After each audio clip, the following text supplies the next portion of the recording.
La llegada al poder de Miguel Díaz-Canel representa para Cuba una transición generacional importante, tanto del entramado institucional como de la élite político-militar, consolidado con la revolución.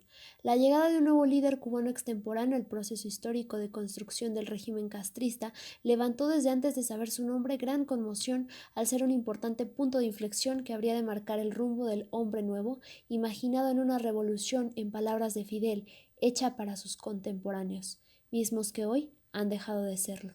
Sin embargo, acompañado de esta transición en el poder, Cuba se enfrenta a retos importantes, principalmente económicos, tanto a nivel nacional como aquellos que implica su posición en el cambiante y complejo escenario internacional. Así, en 2019 se promulgó una nueva constitución después de ser ratificada por un referéndum con el fin de adaptarse al tiempo. ¿Qué implicaciones tienen estas reformas? ¿Implican cambio o continuidad? Pero preguntémonos algo todavía más importante. ¿De qué forma se traducen estos cambios de gobierno en las condiciones de vida de los habitantes del país insular con respecto a la dirección de los Castro? Contexto histórico.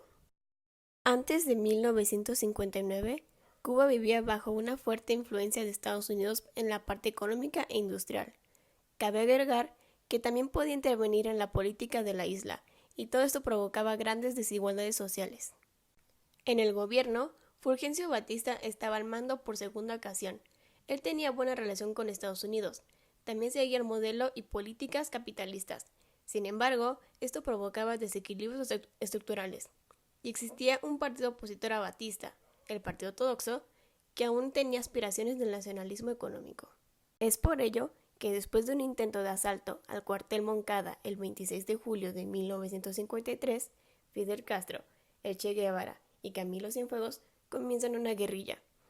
Obtienen mucho apoyo de la gente cubana, y este movimiento tenía los ideales del llamado Hombre Nuevo, que consistían en un sentido de legitimidad primordial, compartir en igualdad, una comunidad justa y que estuviese libre de ambiciones personales y de codicia de bienes materiales. Además, se buscaba la supresión institucional de la democracia liberal. Aunque las ideas de Fidel Castro hasta entonces eran de un demócrata nacionalista de formación liberal, solo más tarde se uniría al marxismo o posteriormente al socialismo. El 1 de enero de 1959, Fidel Castro y los revolucionarios tomaron el poder en Cuba.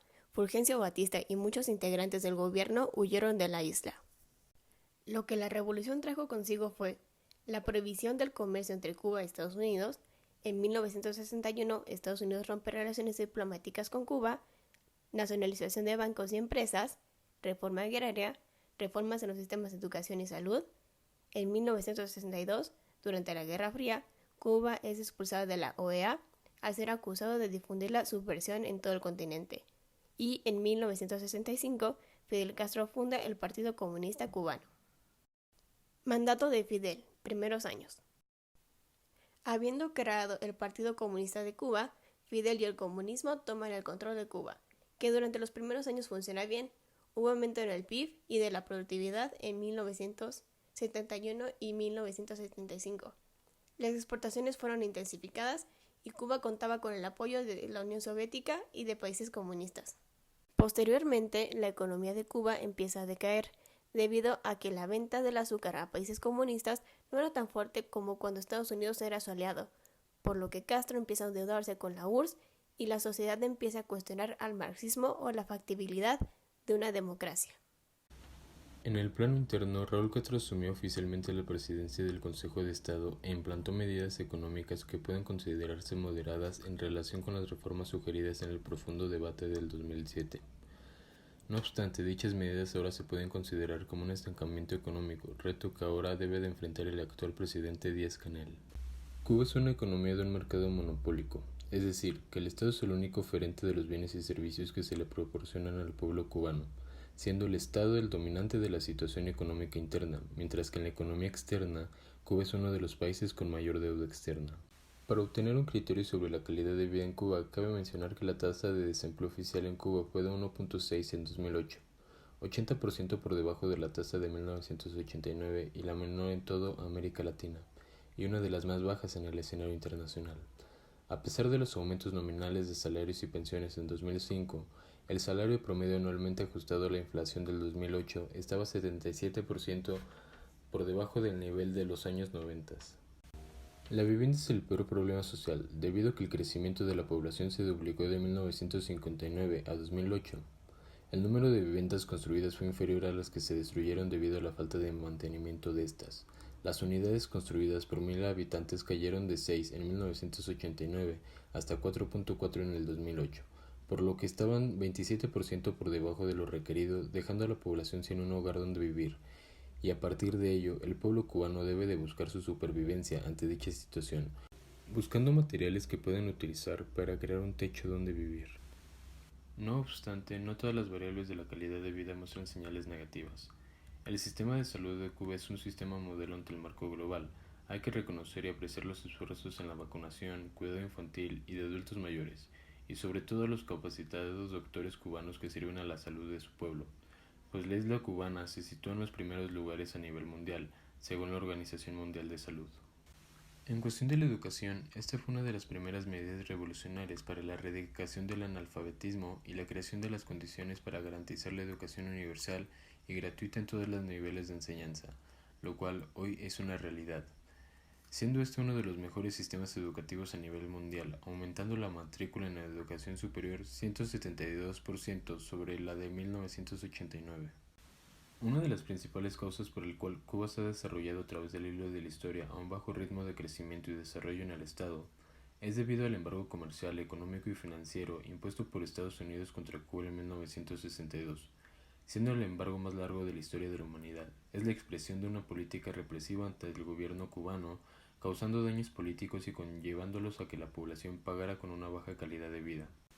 La voluntad política de Fidel y la dirección histórica de la revolución fue firme desde antes del triunfo, y no ha cesado pese a las difíciles pruebas a las que se ha sido sometida la nación, como consecuencia de más de 5 décadas de bloqueo económico y comercial. Bajo este estira y encoge, los cambios económicos carecen en Cuba de la holgura necesaria para enfrentarlos con visión y prudencia. Pareciera que por ahora, a poco más de un año del gobierno de Díaz-Canel, este no representa un cambio sustancial respecto a la vida pública del país ni respecto a la calidad de vida de sus habitantes. Las directrices del nuevo gobierno están sobre todo dirigidas a la readaptación del sistema económico cubano, que está actualmente en crisis, como a la resistencia frente a un problema de antaño que se ha reproducido, la relación hostil con Estados Unidos. En la era post-Obama, Cuba se enfrenta a una línea de política dura que asfixia su comercio exterior y, más concretamente, amenaza su industria turística. Por otra parte, la complicada situación política en Venezuela impide el regular abastecimiento de combustible. En lo que respecta a la calidad de vida de los habitantes, los índices del país muestran señales negativas tanto de desempleo, calidad de vida, comercio exterior, entre otras, orillando a la población a buscar su supervivencia individual, buscando de manera ilícita nuevas fuentes de ingreso económicas para mejorar su calidad de vida. Tenemos así a un hombre nuevo cuyo trabajo sin remuneración por años ya lo ha dignificado, pero que a pesar de las proezas de la revolución, como el sistema educativo o el acceso a la salud, de que la redención por fin rinda los frutos de la prosperidad en una era de la postverdad. Sin embargo, ineludiblemente la renovación generacional ya comenzó con la llegada de este nuevo líder al poder, obligando a la juventud a plantearse su propio proyecto político.